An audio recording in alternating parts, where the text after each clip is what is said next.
পয়সা কামাচ্ছেন অনেকে, উপদেষ্টা হয়েছেন অনেকে। আন্দোলনের নেতৃবৃন্দের মধ্যে কয়জন মারা গিয়েছেন? মারা যায় নাই। এমপি মন্ত্রীরাও মারা যায় নাই, হিরো হয়ে গেছেন। 10-15 দিনের আন্দোলনে হিরো হয়ে গেছেন। অন্যদের সমস্ত অবদানকে ম্লান করে আজকে সরকারের ক্ষমতাকে ব্যবহার করে, সরকারকে ব্যবহার করে, উপদেষ্টা পরিষদকে ব্যবহার করে আজকে কিংস পার্টি গঠন করা হয়। পার্টি আজকে তরুণ প্রজন্মকে বিপদগামী করছে, কলুষিত করছে। যেই তরুণদেরকে নিয়ে মানুষ পরিচ্ছন্ন রাজনীতির স্বপ্ন দেখেছিল, নতুন বাংলাদেশ বিনির্মাণের স্বপ্ন দেখেছিল, আছে সেই তরুণরা চাঁদাবাজি, ধান্দাবাজি, তদবির, লুটপাটে ব্যস্ত। কয়জন এমপির ছেলে, কয়জন মন্ত্রীর ছেলে, কয়জন বড় বড় নেতার ছেলে মেয়ে, আত্মীয় স্বজনরা মারা গেছে এই দেশের আম জনতা। সবসময় যারা জীবন দিয়েছে, ইতিহাসের ধারাবাহিকতায় যারা সংগ্রাম করেছে, সাধারণ খেটে খাওয়া কৃষক, শ্রমিক, মেহনতি মানুষ মারা গিয়েছে।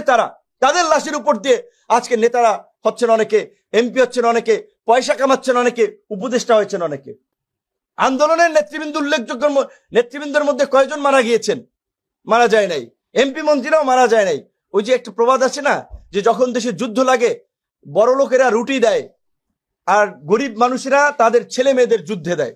তো এই বাস্তবতা আমরা কিন্তু বাংলাদেশে এই জুলাই প্রত্যক্ষ করেছি। কম্প্রোমাইজ করেছে, বাধ্য হয়ে কিংবা কম্প্রোমাইজ করে যখন আন্দোলন প্রত্যাহার করেছে, তখন আমরা 2 দফায় রিমান্ডের মধ্যে থেকে আমরা আপনার বজ্র ধ্বনি তুলে আমরা কিন্তু পরিষ্কারভাবে বলেছিলাম যে 90% পতন হয়ে গেছে, আর 10% বাকি আছে, সেটার জন্য ধাক্কা দিতে হবে। আজকে অনেকে হিরো হয়ে গেছেন। 10-15 দিনের আন্দোলনে হিরো হয়ে গেছেন।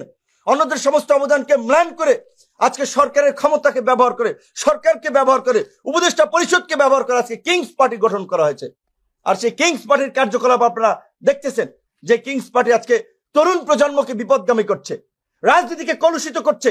যেই তরুণদেরকে নিয়ে মানুষ পরিচ্ছন্ন রাজনীতির স্বপ্ন দেখেছিল, নতুন বাংলাদেশ বিনির্মাণের স্বপ্ন দেখেছিল, আছে সেই তরুণরা চাঁদাবাজি, ধান্দাবাজি, তদবির, লুটপাটে ব্যস্ত।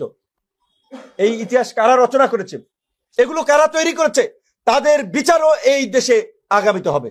যারা এই দেশের মানুষের যে তরুণদেরকে নিয়ে স্বপ্ন ছিল, তরুণদেরকে নিয়ে আশা ছিল, সেই আশা আকাঙ্ক্ষায় যারা গুড়ে বালি দিয়েছে, সেই আশা আকাঙ্ক্ষাকে যারা ধ্বংস করেছে, তাদের বিচারও হবে।